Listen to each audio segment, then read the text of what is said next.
2023 March 18 കേരളത്തിന് വളരെ നാണക്കേടുണ്ടാക്കിയൊരു സംഭവമാണ്. കോഴിക്കോട് മെഡിക്കൽ കോളേജിൽ ഒരു അറ്റൻഡർ ഒരു സ്ത്രീയെ പീഡിപ്പിച്ചു എന്ന് പറയുന്നത് ഓപ്പറേഷൻ കഴിഞ്ഞ് ICUവിൽ കിടന്ന അബോധാവസ്ഥയിൽ എന്ന് വെച്ചാൽ ബോധമുണ്ട് അർത്ഥബോധാവസ്ഥയിലിരിക്കുന്ന ഒരു സ്ത്രീയെ പീഡിപ്പിച്ചു.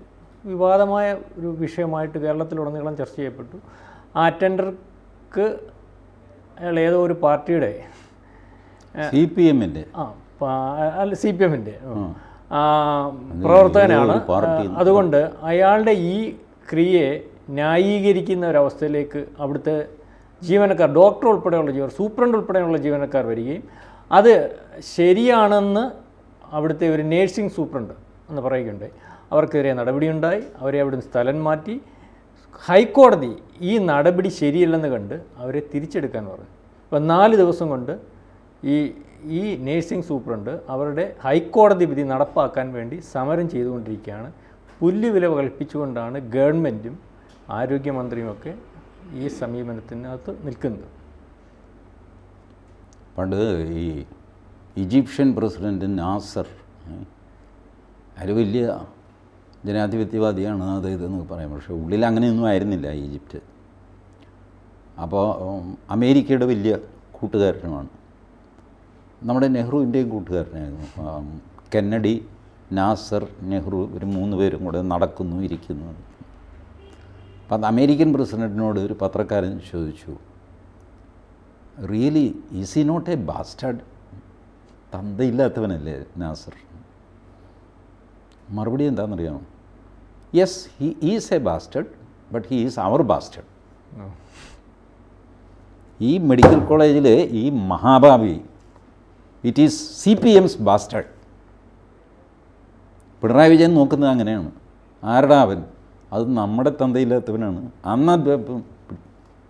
ദേ are not going to leave it. എത്ര ദയനീയമോ വൃത്തികെട്ടതോ ആയ സകല പരിപാടിക്കും അവൻ പാർട്ടിക്കാരനാണെങ്കിൽ താഴത്തെ ബ്രാഞ്ച് സെക്രട്ടറി മുതൽ ജനറൽ സെക്രട്ടറി സീതാറാം യെച്ചൂരി വരെ അവനെ സംരക്ഷിക്കും. ഇതൊരു വലിയ സെക്റ്റാണ്. ഈ ഭ്രാന്ത് പിടിച്ച ചില മതങ്ങളൊക്കെ ഇല്ലേ, അത് ഈ ഇസ്ലാമിലുണ്ട്, പെൻറ്റക്കോസ്റ്റൽ വിഭാഗങ്ങളൊക്കെ ഉണ്ട്. അവരുടെ ആളാണെങ്കിൽ എന്തിനേയും അവർ ന്യായീകരിക്കും. ഇതുപോലത്തെ ഭ്രാന്ത് പിടിച്ച ഒരു മതമാണ് CPM. അവരുടെ ആളാണ്. ബലാത്കാരം ചെയ്യാൻ വരും. എത്ര ബലാത്സംഗ കേസ് അവർ ഒതുക്കിയിരിക്കുന്നു. ഈ PK ശ്രീമതി, മറ്റേ MC ജോസഫൈൻ, ഇവരൊക്കെ കൂടിയിട്ട് അതാണല്ലോ ഈ തീവ്രത കുറഞ്ഞു എന്നൊക്കെ പറഞ്ഞ് ട്രോള് വരാൻ കാര്യം എന്താ? എവിടെ നിന്നാണ് ഈ വാക്ക് വന്നത്? ഇവർ പറഞ്ഞു വിട്ട വാക്കാണത്. PK ശശിയുടെ ഇതിൽ കേസിൽ ആ പെൺകുട്ടികളൊക്കെ എവിടെ പോയി? എത്ര സ്ത്രീ പീഡനങ്ങൾക്ക് കേസ് പാർട്ടിക്കുള്ളിലേ കേസ് കൊടുക്കാവുള്ളൂ, പരാതി കൊടുക്കാവുള്ളൂ. പോലീസ് സ്റ്റേഷനിൽ പോകാൻ സ്വാതന്ത്ര്യമില്ല ഇടതുപക്ഷത്തെ സ്ത്രീകൾക്ക്. ഒരിടതുപക്ഷത്തെ സ്ത്രീയും പോലീസ് സ്റ്റേഷനിൽ പോകുന്നില്ല. മറ്റ് പാർട്ടികളെല്ലാം മാന്യന്മാരെന്നല്ല ഞാൻ പറയുന്നത്. പക്ഷേ BJPയിലോ കോൺഗ്രസ്സിലോ കേരള കോൺഗ്രസ്സിലോ ഇങ്ങനെ ഒരു ആരോപണം വന്നാൽ അവർ ചെയ്യുന്നത് എന്താണെന്നറിയാമോ? അവരങ്ങോട്ട് കൈ കഴുകും, നേതൃത്വം കൈ കഴുകും. അത് അയാൾ ചെയ്തതാണ്. ചെയ്തോ ചെയ്തില്ലയോ, ഇനി ആ പോലീസ് കേസ് എന്താണെന്ന് വെച്ചാൽ അയാൾ നിഷ്കളങ്കനാണെന്ന് തെളിയിച്ച് കഴിഞ്ഞിട്ട് ഞങ്ങൾ അയാളുമായിട്ട് ബന്ധം തുടരും. അതുവരെ അയാളെ സസ്പെൻഡ് ചെയ്തിരിക്കുന്നു. CPM അത് ചെയ്യില്ല. CPM വർദ്ധിത വീര്യത്തോടെ അയാളെ സംരക്ഷിച്ചുകൊണ്ടേയിരിക്കും. അയാൾ കുറ്റം ചെയ്തിട്ടില്ല എന്ന് പറയും. ഇതിനിടയ്ക്ക് ഏതെങ്കിലും ഇതുപോലെ ഒരാൾ കുറ്റം ചെയ്തതാണ്, ഞാൻ കണ്ടതാണെന്ന് പറഞ്ഞു കഴിഞ്ഞാൽ അയാൾ മുഖ്യശത്രുവാകും. ഇപ്പോൾ ഹൈക്കോടതി ഓർഡർ കൊടുത്തു അവരെ അവിടെ തന്നെ നിയമിക്കണം. അപ്പോൾ ഇവർ ടെക്നിക്കൽ പ്രോബ്ലം കൊണ്ടുവന്നു. അവിടെ വേക്കൻസി ഇല്ല. മാത്രമല്ല, ഹൈക്കോടതി വിധിക്കെതിരെ ഞങ്ങൾ റിവ്യൂ ഹർജി കൊടുക്കാൻ തീരുമാനിച്ചിട്ടുണ്ട്. ആ റിവ്യൂ ഹർജിയുടെ റിസൾട്ടും കൂടെ വന്നിട്ട് നിങ്ങളെ നോക്കാം. റിവ്യൂ ഹർജി വരുമ്പോഴത്തേക്ക് എത്ര കാലം എടുക്കുമെന്ന് ആർക്കും അറിയില്ല. റിവ്യൂ ഹർജിയും ഇവർക്ക് അനുകൂലമായിട്ട് വന്നെന്ന് വെച്ചോ, കേരള സർക്കാർ അപ്പീൽ പോകും സുപ്രീം കോടതി. അപ്പിയറൻസിന് 30 ലക്ഷം രൂപ മേടിക്കുന്ന കപിൽ സിബലിനെ വെച്ച് വാദിക്കും ഈ സാധു സ്ത്രീക്കെതിരെ. They will do this. ഇത്രയൊക്കെ ക്രൂരത പ്രത്യേകിച്ച് സ്ത്രീകളുടെ കാര്യത്തിൽ ഇങ്ങനെ ചെയ്യും. ഈ ICUവിലെ ഒരു സ്ത്രീ, ആ സ്ത്രീ ശരീരം കാണുമ്പോൾ ഈ പ്രശ്നം ഉണ്ടാകുന്നവനെന്നൊക്കെ പറഞ്ഞു കഴിഞ്ഞാൽ പരസ്യമായിട്ട് ചാട്ടവാറ് കൊണ്ടടിക്കേണ്ടവനാണ്. IPCയിലെ ശിക്ഷയല്ല കൊടുക്കേണ്ടത്. മാതൃകാപരമായിട്ട് പൊതുജനം നോക്കി നിൽക്കെ അവനെ മുക്കാലിയിൽ കെട്ടി ചാട്ടവാറ് കൊണ്ടടിക്കണം. അതാണ് ഇവന് കൊടുക്കേണ്ടത്. മാനസിക വിഷയമൊന്നും അല്ല, അത് ധാർഷ്ട്യമാണ്. എനിക്കെന്തും ചെയ്യാം, എന്നോട് ചോദിക്കാൻ ആരുമില്ല എന്നുള്ള ധാർഷ്ട്യമാണ്. ഇതിന് മാനസിക വിഷയം എന്ന് പറഞ്ഞാൽ അവൻ രക്ഷപ്പെടുകയാണ് ചെയ്യുന്നത്. തലയ്ക്ക് ഭ്രാന്തല്ലേ, എന്ത് ചെയ്യാൻ പറ്റും? അങ്ങനെയല്ല, ഇത് ഭ്രാന്തൊന്നുമല്ല, ഇത് ധാർഷ്ട്യമാണ്, അരോഗൻസാണ്. My party is ruling, I cannot be questioned, I will enjoy any woman in whatever condition she may be. ICUവിലായിക്കോട്ടെ, വാർഡിലായിക്കോട്ടെ, മോർച്ചറിലായിക്കോട്ടെ, ഈ മഹാഭാവികൾ അതും ചെയ്യും. അതിനും പിണറായി വിജയൻ കൂട്ടുനിൽക്കും. ഇങ്ങനൊരു പാർട്ടി പോയാൽ ജനങ്ങളുടെ മുമ്പിൽ ആ പാർട്ടി ജനങ്ങൾ ഈ പാർട്ടിയെ തന്നെ വീണ്ടും വീണ്ടും അധികാരത്തിൽ കയറ്റുകയാണ്. എന്ത് ചെയ്യാൻ പറ്റും? അപ്പോൾ അവരുടെ ജനങ്ങൾ ഈ ഇതുണ്ടല്ലോ, സ്വതവേ ജനങ്ങളും കുറച്ചൊക്കെ അഴിമതിക്കാരും സംഗതിയൊക്കെയാണ്.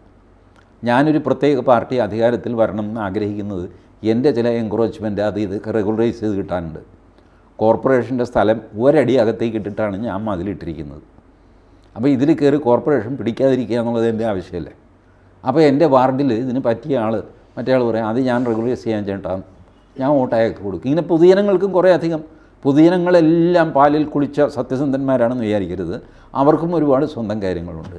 ഈ വെസ്റ്റഡ് ഇൻട്രസ്റ്റാണ് ഇപ്പോൾ പാർട്ടിയുടെ പ്രധാന വോട്ട് ബേസ്. NGOമാർ, അധ്യാപകർ, യൂണിവേഴ്സിറ്റിയിലെ ജീവനക്കാർ, അധ്യാപകർ, SFI, DYFI, അവർ നടത്തുന്ന അതിക്രമങ്ങൾക്ക് പോലും മുഖ്യമന്ത്രി എന്താ വിളിച്ച് രക്ഷാപ്രവർത്തനം. അത് വലിയൊരു സഹായമല്ലേ അത്?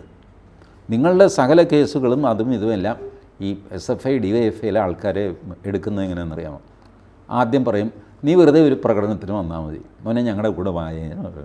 അപ്പോൾ ഇവനും വിചാരിക്കും ഈ ചെറുപ്പത്തിൽ മുദ്രാവാക്യമൊക്കെ വിളിക്കുക, ആരോടൊന്നില്ലാതെ രോഷം പ്രകടിപ്പിക്കുക, ഇതൊക്കെ ഉണ്ടല്ലോ. ദുഷിച്ച് നാറിയ വ്യവസ്ഥിതിക്കെതിരെ എന്നൊക്കെ പറഞ്ഞ് ചെറുപ്പത്തിൽ നമുക്കൊക്കെ അനുഭവം ഉണ്ടല്ലോ ഇത്.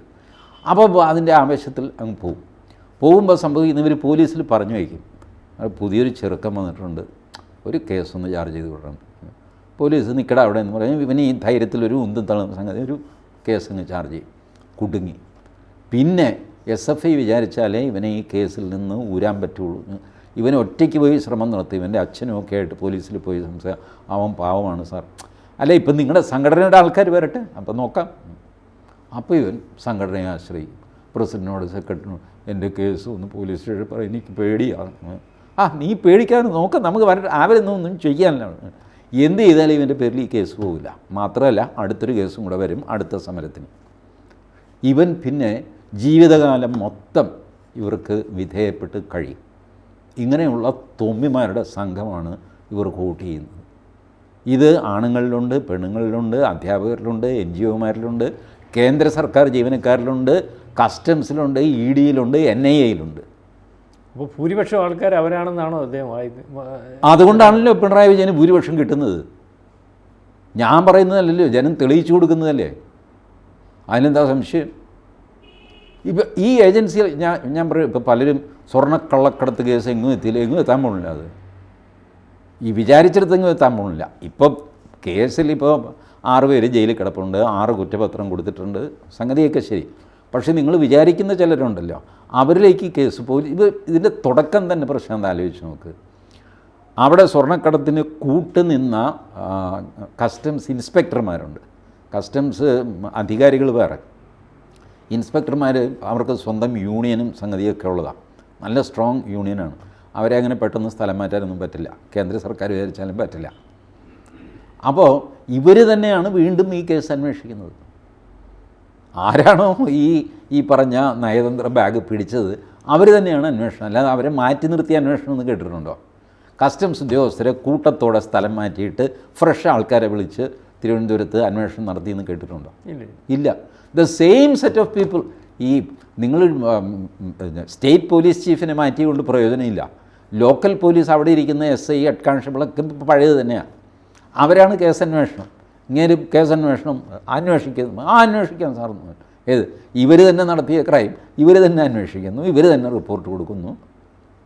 അപ്പോൾ ഇത് ഞാൻ ഇതിന് തുടക്കം മുതൽ ഞാൻ കാണിക്കുന്നതാണ്. You have to remove the whole lot of customs officer, customs inspectors there.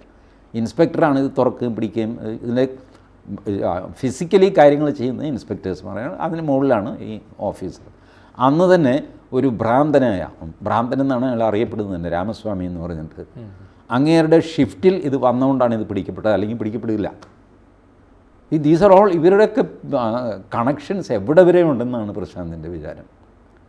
ഒരു പോലീസ് സ്റ്റേഷനിൽ നമ്മൾ പോയി കഴിഞ്ഞാൽ മോഹൻദാസ് പോലീസ് സ്റ്റേഷനിൽ വന്നു, അകത്തുനിന്ന് വയർലെസ് മെസ്സേജ് പോകും DYSPക്ക്. സാറേ ആ കിളവൻ വന്നിട്ടുണ്ട്. ആരോടോ? മറ്റേ മോഹൻദാസ് RSS. ശരി, സംഗതി എന്താണെന്ന് പറഞ്ഞിട്ട് എനിക്കൊരു ഫീഡ്ബാക്ക് തന്നാൽ മതി. ഞാൻ പരാതി കൊടുക്കും, എന്നെ കുത്തി തല്ലി പ്രശാന്ത് അങ്ങനെ ചെയ്തു ദ്രോഹിച്ചു എന്നൊക്കെ. ശരി, ഞങ്ങൾ നോക്കാം കേട്ടോ. ശരി, ആയി. വലിയ സ്വീകരണം. ഞാനും വിചാരിക്കും നല്ല FIR ഇടില്ല. FIR ഇടുന്ന പ്രശ്നമില്ല. ഇവർ DSP പറയും, സാറേ ഇന്നതാണ് കംപ്ലയിൻറ്റ്. ആർക്കെതിരെയാണ്? ഇന്ന ആൾക്കെതിരെയാണ്. അവിടെ വെച്ചേക്ക്, FIR ഇടില്ല. ഞാൻ എന്ത് ചെയ്യണം? ഞാൻ മജിസ്ട്രേറ്റ് കോടതി പോകണം. ശരിക്കും പറഞ്ഞു കഴിഞ്ഞാൽ CRPC അനുസരിച്ച് ഞാൻ SP-ക്ക് പരാതി കൊടുക്കണം. SP FIR ഇട്ടില്ലെങ്കിൽ ഞാൻ മജിസ്ട്രേറ്റിൻ്റെ അടുത്ത് പോകണം. ഇത്രയൊക്കെ ചെയ്തു വരുമ്പോഴത്തേക്കും ഞാൻ തളരും.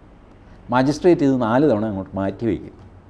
മജിസ്ട്രേറ്റുമാരെല്ലാം പാലിൽ കുളിച്ച മാലാഖമാരാണ്. അല്ല, അവർക്കറിയാം ഇത് പൊളിറ്റിക്കൽ കേസാണ്, കൂലിപാലാണ്.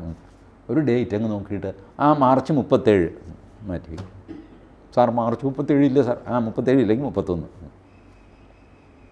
ഇതാണ് 4 തവണ മാറ്റിയും വെച്ച് ഈ മജിസ്ട്രേറ്റ് കോടതി പോയി കഴിഞ്ഞാൽ പിന്നെ ഈ വാദി എല്ലാ ദിവസവും ഹാജരാകണം. അവിടെ കേസ് പോസ്റ്റ് ചെയ്യുന്നത് എല്ലാ ദിവസവും.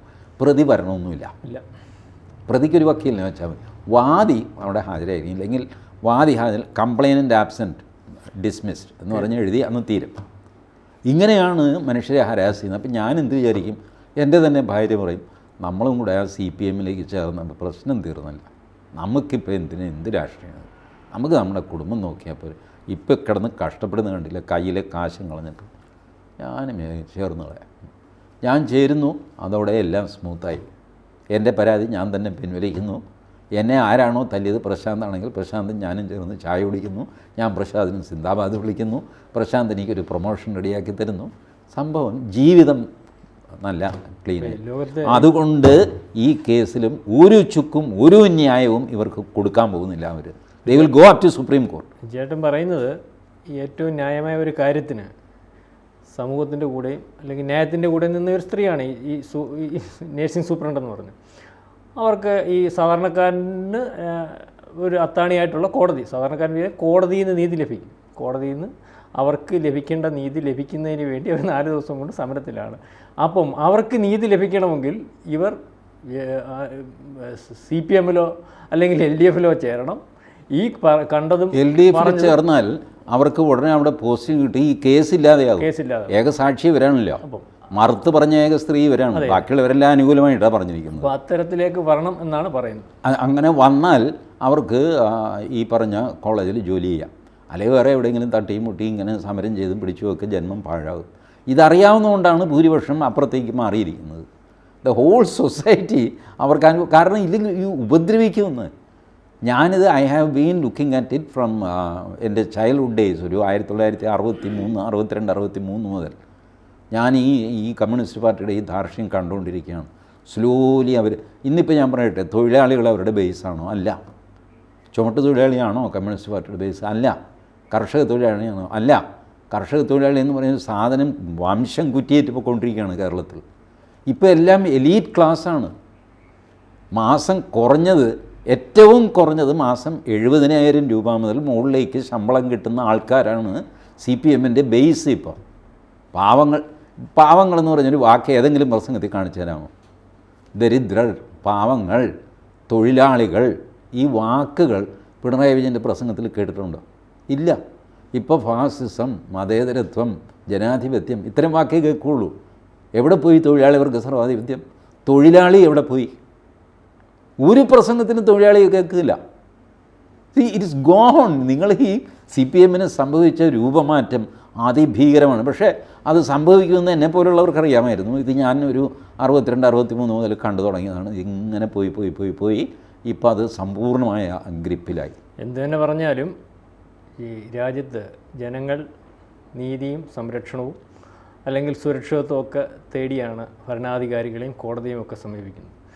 അത് തിരിച്ചു വന്നെങ്കിലേ മതിയാവൂ. അത് തിരിച്ചു വരുമെന്ന് പ്രതീക്ഷിച്ച് അത്തരത്തിലുള്ള ഭരണാധികാരികൾ ഉണ്ടാകട്ടെ എന്ന് പ്രതീക്ഷിച്ച് ഇതിന് ഒരു ടിപ്പിംഗ് പോയിൻ്റ് ഉണ്ട്. ഇതിങ്ങനെ പോയി മറിയും. ടിപ്പിംഗ് പോയിൻ്റ് എന്ന് പറയും.